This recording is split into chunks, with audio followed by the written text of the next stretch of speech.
Hello students. पिछले lecture में हम पढ़ रहे थे निबंध के बारे में, क्योंकि हमारा जो सेकंड पेपर है उसमें निबंध और अन्य गद्य-विधाओं का उसमें परिचय दिया हुआ है, या यूँ कहूँ कि अन्य गद्य-विधाएँ लगी हुई हैं, जैसे संस्मरण, रेखाचित्र, रिपोर्टाज। इस तरह की विधाओं के जो रचनाएँ हैं वो हमें पढ़नी है। तो सबसे पहले हमें लिए ये जानना ज़रूरी है कि निबंध क्या होता है, निबंध की प्रकार क्या होते हैं, और साथ ही निबंध और लेख जो कि इसका ही पर्यायवाची के तौर पर प्रयोग किया जाता है, क्या वो इससे अलग है? वो बिल्कुल इससे अलग है। निबंध और लेख दोनों में बहुत ज़्यादा डिफरेंस है, बहुत फ़र्क है, क्योंकि नॉर्मली हम निबंध और लेख को एक ही मान लेते हैं, लेकिन साहित्यिक दृष्टि से दोनों में पर्याप्त अंतर है। अब चूँकि हमने ये सब चीज़ें पढ़ ली हैं, अब हमारे लिए ये जानना भी ज़रूरी है कि निबंध का जो उद्भव है और उसका विकास किस प्रकार हुआ। तो आज हम इसी के पर बात करेंगे, इसी को पढ़ेंगे। भारतेंदु युग से लेकर अब तक निबंध साहित्य को 4 युगों में विभाजित किया जा चुका है, जिसमें से पहला है भारतेंदु युग, दूसरा है द्विवेदी युग, तीसरा शुक्ल युग और चौथा शुक्लोत्तर युग। भारतेंदु युग, जिसका समय माना जाता है सन 1868 से 1900 ईस्वी तक, और ये जो है भारतेंदु हरिश्चंद्र के नाम पर इनका नाम रखा गया, क्योंकि भारतेंदु हरिश्चंद्र ने ही हिंदी गद्य की शुरुआत की थी, और न केवल हिंदी गद्य की बल्कि हिंदी गद्य की बहुत सारी विधाओं की जो जनक जिसे कहा जा सकता है वो भारतेंदु हरिश्चंद्र ही थे। और इन हिंदी गद्य के जो विधाएं हैं, इसमें भी सबसे पहले जिस विधा का जन्म हुआ वो था निबंध। इसलिए हम निबंध में ज़्यादा जोर दे रहे हैं और इसे अच्छी तरह से पढ़ने पर फोकस कर रहे हैं। तो भारतेंदु जी ने अपनी एक पत्रिका कवि वचन सुधा, जिसके माध्यम से इन्होंने हिंदी गद्य को एक नई आयाम दिया, नया एक तरीके से विस्तार दिया, नई गद्य विधाओं से परिचय कराया। वो कवि वचन सुधा की एक उनके द्वारा संपादित एक पत्रिका थी, जो कि एक मासिक पत्रिका थी, मतलब महीने में एक बार आती थी।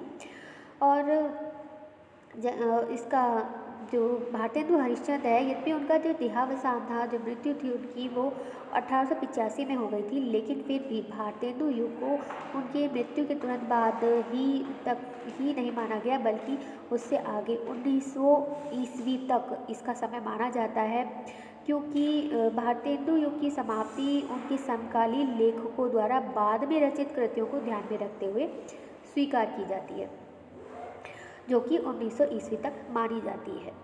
और इस युग के जो प्रमुख निबंधकार हैं वो हैं स्वयं भारतेंदु हरिश्चंद्र, पंडित बालकृष्ण भट्ट, प्रेमघट, पंडित प्रताप नारायण मिश्र, बालकृष्ण बाल मुकुंद गुप्त तथा राधा चरण गोस्वामी इस समय के महत्वपूर्ण निबंधकार में से एक थे।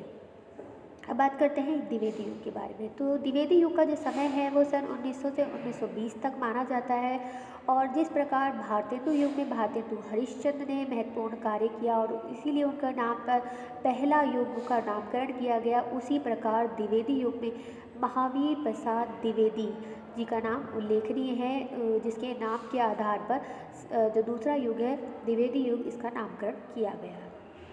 इन्होंने भी अपनी एक पत्रिका सरस्वती, जिसका संपादन इन्होंने लगभग 20 वर्षों तक किया, 20 वर्ष, यही द्विवेदी युग का जो समय है वही 20 वर्ष इन्होंने सरस्वती पत्रिका के संपादन किया, और इसके माध्यम से इन्होंने हिंदी भाषा का परिष्कार और परिमार्जन किया। कहने का मतलब ये है कि भारतेंदु युग में तो सिर्फ शुरुआत हुई थी, जो कि एक तरीके से कहना चाहे कि लेखक जो हैं वो शुरुआत कर रहे थे, और शुरुआत में बहुत सारी गलतियाँ होती हैं, भाषा में बहुत सारी त्रुटियाँ थी, जिसे महावीर प्रसाद द्विवेदी जी ने अपनी पत्रिका के माध्यम से दूर करने का प्रयास किया और लेखकों को सही भाषा के प्रयोग के लिए प्रोत्साहित किया।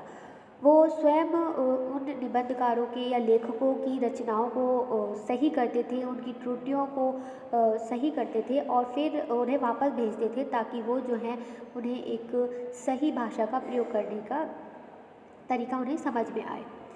और उन्होंने भारतेंदु जी के पश्चात हिंदी निबंध को एक महत्वपूर्ण दिशा प्रदान की, और सरस्वती पत्रिका का संपादन करते हुए तत्कालीन जो निबंधकार है उनका पूर्ण मार्गदर्शन किया। अब द्विवेदी युग के जो महत्वपूर्ण निबंधकार हैं उनमें सबसे पहले तो यही हैं आचार्य महावीर प्रसाद द्विवेदी। उसके बाद जो नाम आता है वो है पंडित माधव प्रसाद मिश्र, पंडित गोविंद नारायण मिश्र, बाबू श्याम सुंदर दास, पंडित पद्म सिंह शर्मा, अध्यापक पूर्ण सिंह तथा गुलेरी जी आदि के नाम जो है विशेष रूप से इस युग में उल्लेखनीय रहे हैं, जिन्होंने निबंध को जो है आगे बढ़ाया।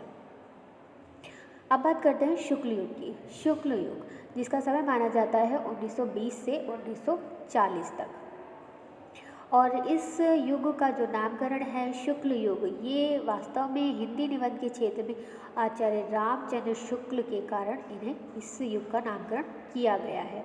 क्योंकि जिस तरह से भारतेंदु युग का भारतेंदु हरिश्चंद्र के नाम से, महावीर प्रसाद द्विवेदी जी का महावीर प्रसाद द्विवेदी जी के नाम के आधार पर द्विवेदी युग का नामकरण किया गया, उसी प्रकार शुक्ल युग का जो नामकरण है वो आचार्य रामचंद्र शुक्ल के कारण रखा गया है।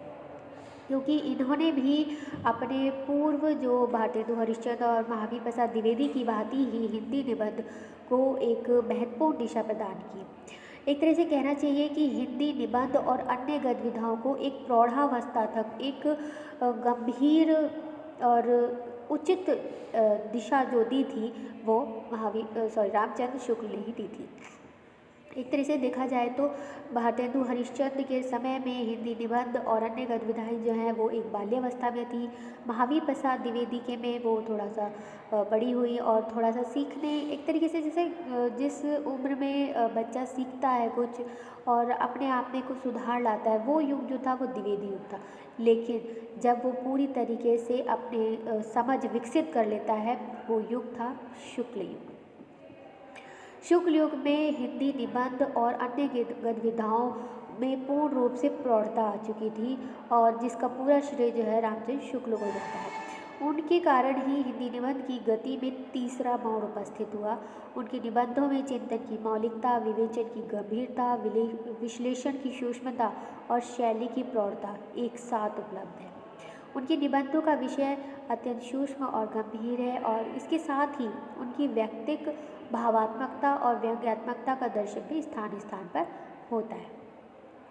और इस युग के जो अन्य निबंधकार हैं उनमें हैं डॉक्टर गुलाब राय, पद्मलाल पुन्नालाल बख्शी, वियोगी हरि या कृष्णदास, वासुदेव अग्रवाल तथा शांति द्विवेदी जो हैं इस युग के महत्वपूर्ण निबंधकार हैं।